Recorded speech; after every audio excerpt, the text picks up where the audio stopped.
Today, I'm excited to have Tim Fahndrich on the podcast. Tim is a lifelong entrepreneur, a community builder, and a passionate supporter of local business. He was born in Mexico to missionary parents and moved to Oregon when he was 3. As the youngest of 5 brothers, Tim learned early on the value of hard work, connection, and creativity. Tim and his wife Pam have been married for 32 years and have worked together in business for the past 17. They share a love of music and enjoy leading worship together at their church. Tim also has a serious love of travel. He has visited 49 out of 50 U.S. states, along with Canada, Mexico, Nicaragua, Costa Rica, and 11 European countries.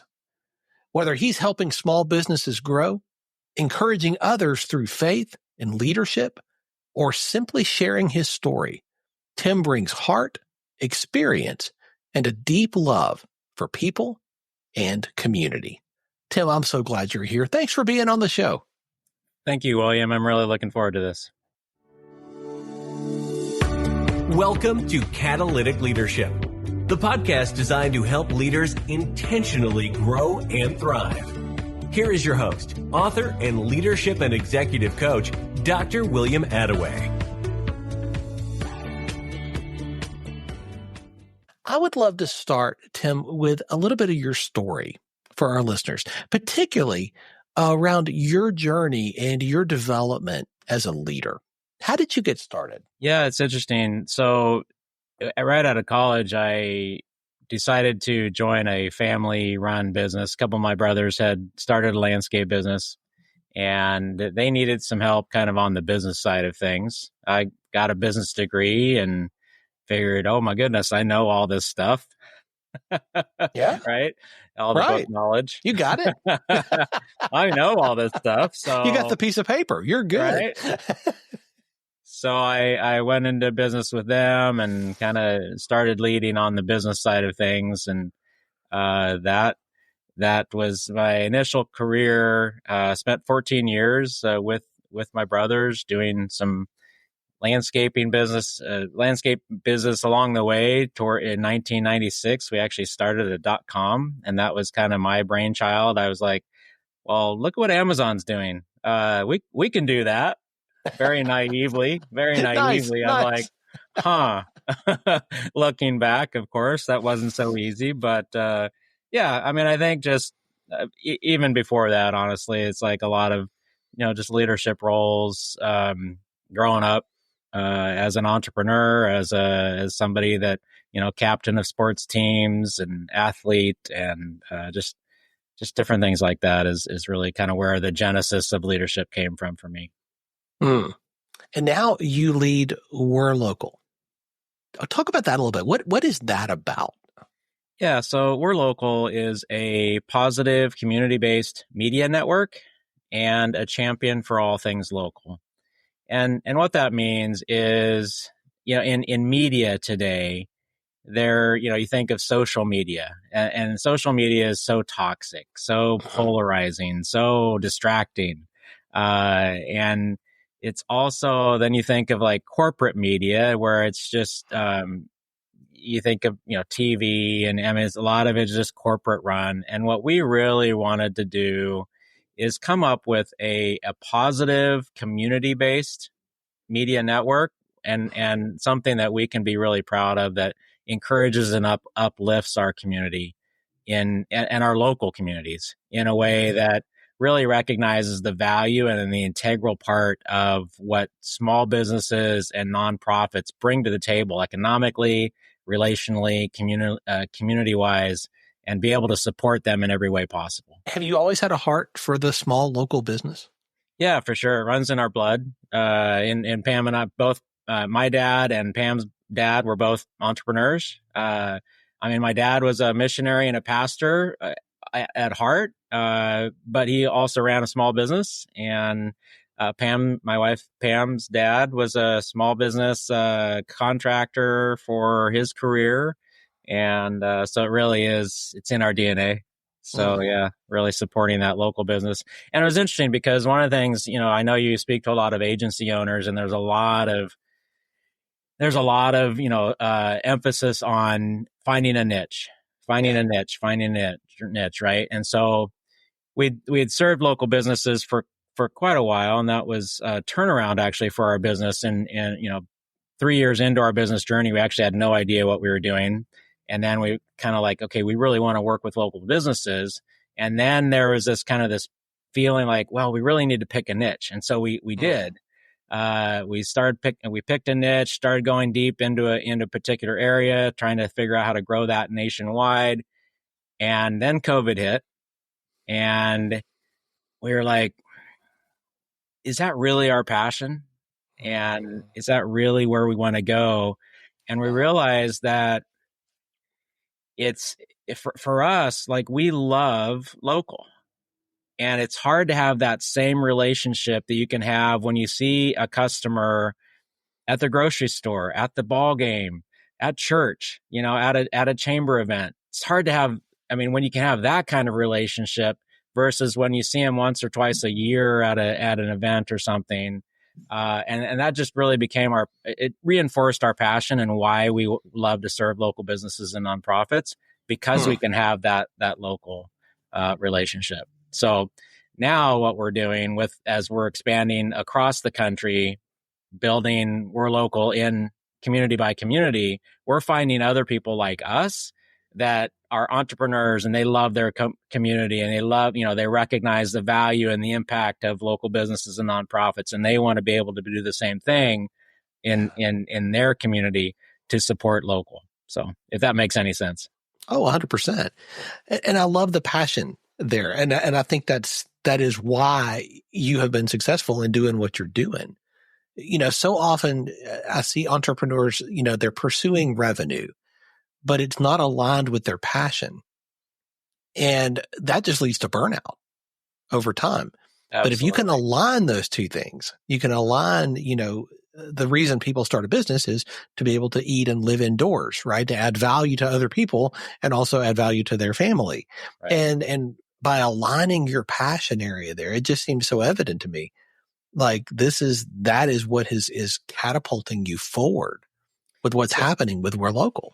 Yeah, absolutely. I think there's a lot of metrics that you can look at, top line and vanity metrics in terms of revenue and different things as an agency, as a business owner. But at the end of the day, like, are you really, for us, when we were kind of going through that decision making, do we continue to pursue a niche? Do we go deep in all things agency services, which I can come back to? But it was like, it's for us, it's more about designing the business that we really want to have for the type of impact that we want to make, and how do we accomplish that? And for us, again, it was like, well, we really truly want to find a way to serve local businesses in our community, and then duplicate that across the country, which is where we're at now. We're starting to do that across the country. So, and I think it's so laudable to see what you're doing and that alignment. Let's talk about agency for a second, because agencies there are so many different kinds, so many different types, so many different things you can focus on. To be a full service agency these days means that you're doing about 4,000 different things, right? Why did you, a lifelong entrepreneur, why step into agency world? What drew you there, and why the type of agency that you're building now? Yeah, it was interesting because, like, I did have a sales job after we left, or the .com hit the brick wall, right? We hit that proverbial .com brick wall, ran out of money, all this stuff that happened to just about everybody. I went to work for a company for 6 years. They had actually bought our website, and I went to work for them.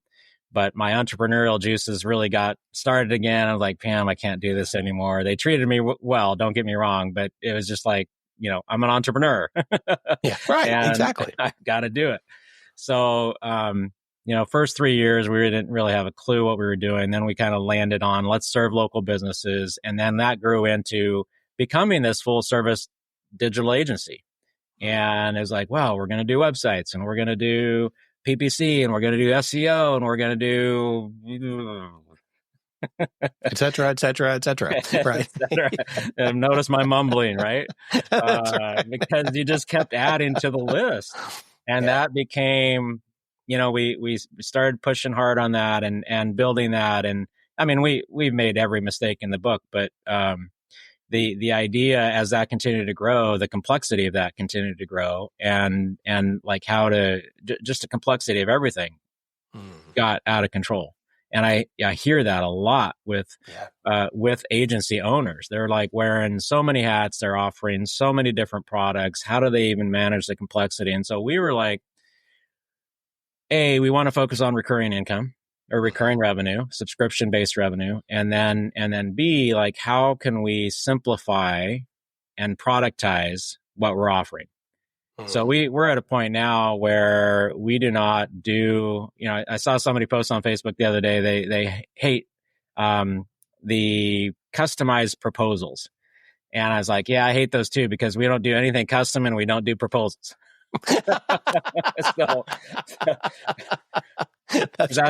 That's how we designed our business now. It's like we've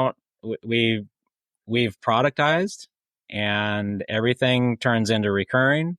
And if that isn't a fit, then that isn't a fit. And, it's not where we go. So when you think about, your ideal client that you love to work with, that you can really see results for, what do you see? Yeah, for us, it's the local, mostly local businesses, but we do work with some nonprofits that are, they're typically in the 5 to 50 employee range. There's exceptions either way, honestly. And sometimes we get really small businesses that are just trying to get their presence and their reputation. And what we like to talk about 5 different areas that we can have an impact: their online presence, their reputation, their content marketing, and how that how that impacts local reach, how they reach more consumers, because that's what they all want, right? Sure, absolutely. At the end of the day, that's what they all want. Yeah. And then, of course, now really integrating automation and AI. And so the ideal business for us or nonprofit is somebody that looks at those things and say, we need help in those areas. And then we can turn around and because of the products that we've built and the systems that we've built, we can make an impact in those areas. So they're looking to basically say, I can't do it all by myself. I need some help. And I'm willing to invest some money at least to be able to do that. So, and I think that's the expertise you bring, right? That you're a true growth partner, right? You come alongside of them and you're like, hey, you're struggling. I know how to get past where you're stuck, and I can help you. And man, I got to tell you, as a small business owner myself, that's something that really resonates, because nobody knows everything. Nobody can know everything about everything. You just can't. Right. You have to pick and choose. I hire an accountant because I don't know the tax code, and I'm not going to learn the tax code. I'm just not. And I know that about myself. And so that's why I hire somebody, and this is their expertise. This is what they're great at. I want you to be world class at this for us. Let's do it, Yeah. And I think people come to you with the same idea. Do you agree? Yeah. Definitely, I agree. And again, I mean, I wouldn't say we know it all either, because things are changing so fast, and that's a whole another part of the topic we can discuss here. But things are changing fast. But yeah, people are looking to us for the expertise. They don't have time, they don't have expertise, and yet they need the help, and they recognize that for sure. So how? I mean, you've been in this long enough to see some trends and a whole lot of change over these years. And there's only more ahead. Where do you see things going? What are some of the trends that you see coming our way? Yeah. So I was having this conversation with a longtime friend of mine back east, and been a really successful digital agency owner. Done some really good things, right? And yet he said, Tim, what's going on? And just the way this year is starting, and some of it, there's certainly some economic uncertainty and different things that could be playing some roles. But I think fundamentally the landscape in the agency space is changing in a way that and changing really, really fast. I think mindsets are changing. Obviously AI and automation are changing. I think, just even the impact of AI on search, for example. I personally so rarely use I rarely use Google anymore in terms of looking for answers. And so think about how that then impacts how, and again, I'm on the cutting edge, bleeding edge in a lot of ways, but think about how that starts to impact a local business who is relying on search to show up to get customers. Yes. And so that's just one example of how technology and AI and everything is changing that at a pace that, quite frankly, I don't think we've ever seen. And I think it's just all changing very, very quickly. I agree. So you're not using Google anymore. What are you using? Well, I mean, I should clarify. Of course, I still use Google, but when I'm looking for answers, I'll open up ChatGPT. I'll open up Perplexity. I'll open up Perplexity is an amazing research tool, and I can find much better answers that allow me to dig deeper and find exactly what I need using one of those tools than I can finding and sifting through pages of Google results that may or may not be relevant. And so it is, again, super interesting, and how that impacts a small local business or a nonprofit, like getting found. I'm not saying by any means for agency owners out there and people, entrepreneurs, I'm not saying that search is dead. It's not. But it's an example of change that is happening. It's a major shift. Yeah. Right. I mean, I know people, and this is what I do the same thing. I go to ChatGPT, I go to Perplexity. I'm going to talk and like go back and forth, trying to really dial in exactly what I'm looking for so I can get the results that I'm after. Yep. And I'm watching this more and more, particularly with some of my colleagues and some of my team members who are on the younger side. They don't go to Google. Right. Really for anything. Right. They're going to ChatGPT. Exactly. I had a conversation yesterday with a younger entrepreneur, second generation, in leadership in his company. And he's like, I jumped on ChatGPT early and I use it every day. And, again, we're seeing a mixture of that, of course. So that's managing that and understanding that change. And I honestly think a lot of older people like myself aren't ready for that. There's a lot of denial or not necessarily even denial, but I think there's just a lot of people that like, they're not realizing how fast things are changing. So when somebody comes to you like that and they're not at the point where they're bleeding edge, they're not diving into ChatGPT and such. Yeah. But they need help. Yeah. Where do you start with them? Yeah. So one of the things we actually love doing is teaching kind of at and helping along those levels. So we've done a lot of AI workshops, and now we've really kind of incorporated it into WhirLocal as a kind of a first step. So we give away one of our model is that we give away free memberships to local businesses and nonprofits. Again, doesn't matter wherever you are in the U.S., you can sign up. We have some family friendly stipulations and so forth, but in terms of types of business. But they can sign up for a free membership. And then the very first thing we do is we invite them to a new member workshop. And during that new member workshop, we show them and walk through together, like, here's how you can use WhirLocal and AI to really transform your business. And we walk through some basics. Or it's super interesting because you've got a mix, of course. I always try to ask, like, on a scale of 1 to 10, where are you at with AI? And, 1 being I've never used it before, just getting started, 10 being like I'm an expert, which I don't know who's saying that, right? Because it's changing. Not me. Not me. Right? But we, so we obviously have a mix, right? But the goal is to show the brand new beginner, somebody that's maybe been a little skeptical, like how they can get started, and or we always, like, if we get a more advanced user, we always help them walk away with, oh my goodness, I didn't even know that was possible.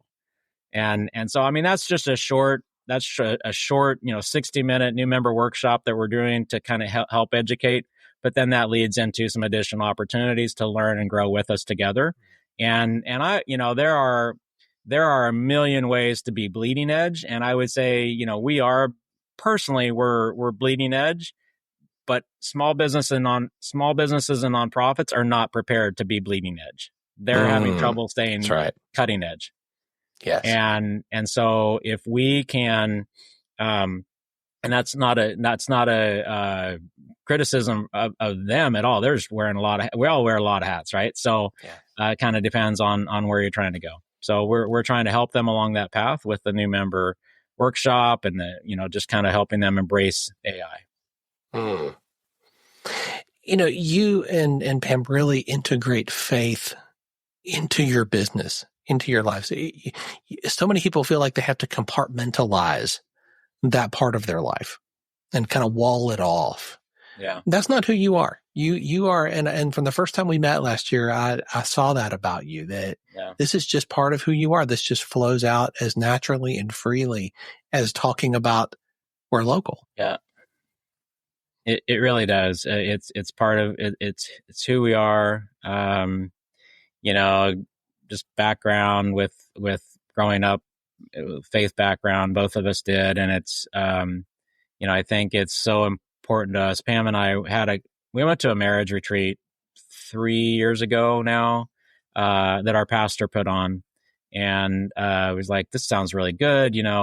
Let's go. And we had a chance to really think about some ways of like, how do we have a bigger impact? Like on our drive home, we're like, how do we have a bigger impact with what we have? And so much of that revolves around not an overt preaching, but by any means, but like living out our faith in our business and viewing our business as a mission. In one of our core vision statements that, we've always wanted to be a light in the marketplace.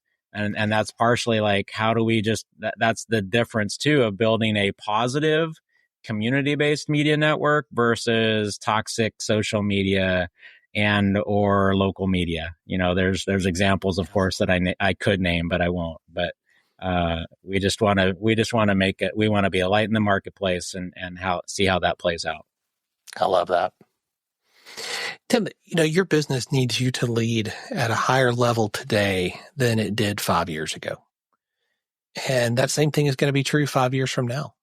Yeah. Your team, your clients, they're looking to you. How do you stay on top of your game?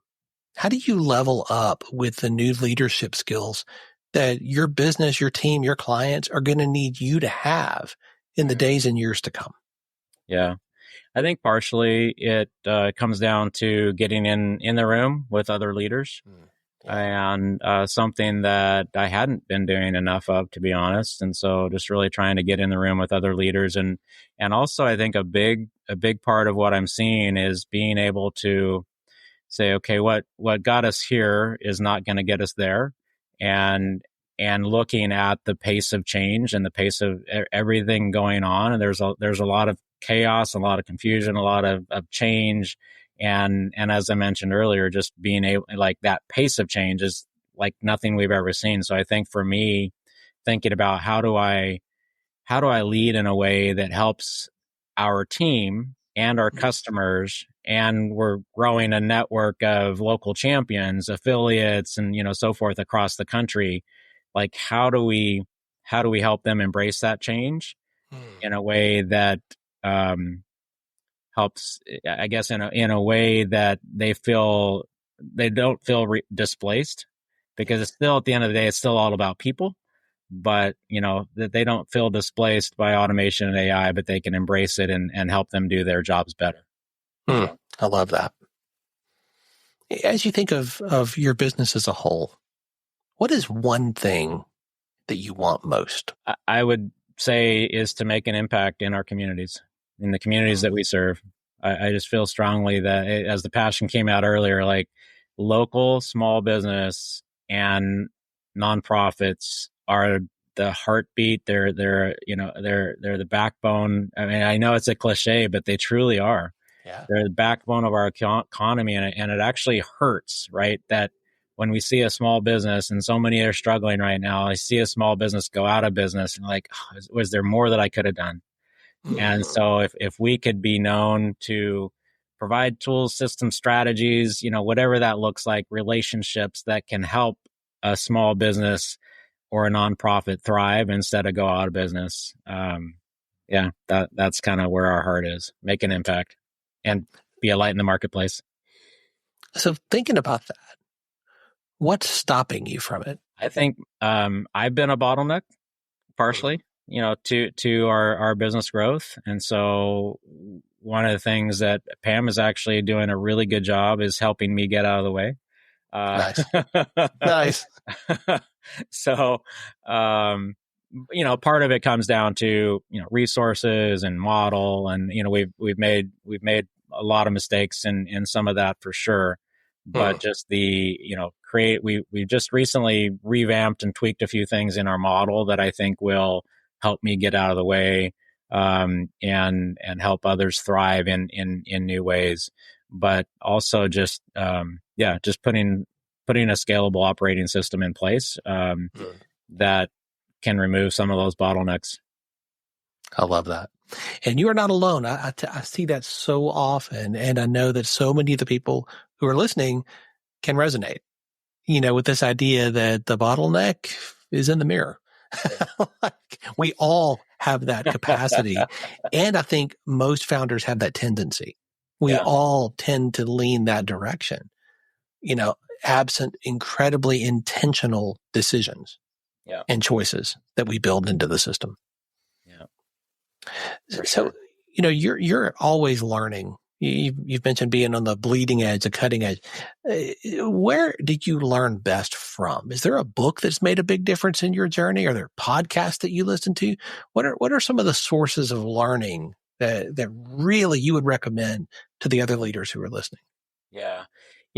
Transparently, I don't do that well with books. I'm a consummate idea guy, and I get distracted really, really quickly. Like when reading a book, I'm like, oh, well, let me think about that. And I'm off on a rabbit trail, but, it doesn't mean I don't read, books, and some that recently have had an impact in my mindset and in our business. One is, The CEO's Mindset by Vinny Fisher. It actually has helped me realize that I really do need to change my mindset. I opened up a page today and was reading through a section, and it was like, so that's about all I can do. I can read about a page because then I get, but it was talking about product development. I'm a product guy. I'm an idea guy. So I'm always wanting to overdevelop. And that's been one of our challenges. We've overdeveloped in so many ways in terms of what WhirLocal can do. And the thing was talking about, don't get stuck in that overdevelopment loop. So learning about that, but also another book that Pam has actually, I've read part of it, but Pam has actually really kind of helped condense it and start implement for us. And she's my co-founder, she's my wife, she's my life partner, she's my business partner. So, but she's really the implementer and being able to, it's Get Scalable by Ryan Deiss, and it's building an operating system that for your business that doesn't depend on you. And that a lot of what I've taken from that is we've been able to map out processes. We've had SOPs and we've had all this kind of stuff, and they've changed so rapidly, but really being able to just use a really simple concept of taking sticky notes and putting them up on a labeling and putting them up on a whiteboard, say, okay, when this happens, what happens next? And then another sticky note and another sticky note, and just mapping it all out and then taking stuff out or adding stuff as needed. And that's been super helpful. That's excellent. Tim, I could talk to you for another hour. There's just so much wisdom and insight that you have shared today. And I'm so grateful for your generosity in sharing from what you've learned so far. I know our listeners are going to want to stay connected to you and learn more about WhirLocal. What is the best way for them to do that? Yeah, you can jump on our website. Again, we give away free memberships, what we call memberships to local businesses and nonprofits, wherever you might be. And so it's WhirLocal. It's WHIR local. Whir is a synonym for buzz, by the way. And it's also play on words. We are local, but it's WHIRlocal.io. And you can jump on there. That directs you to our website. I'm also on LinkedIn. I'm also on Facebook. We will have all those links in the show notes. Yeah. Sounds great. Tim, thank you so much for sharing so generously today. Thank you. I appreciate the opportunity to be on the show with you.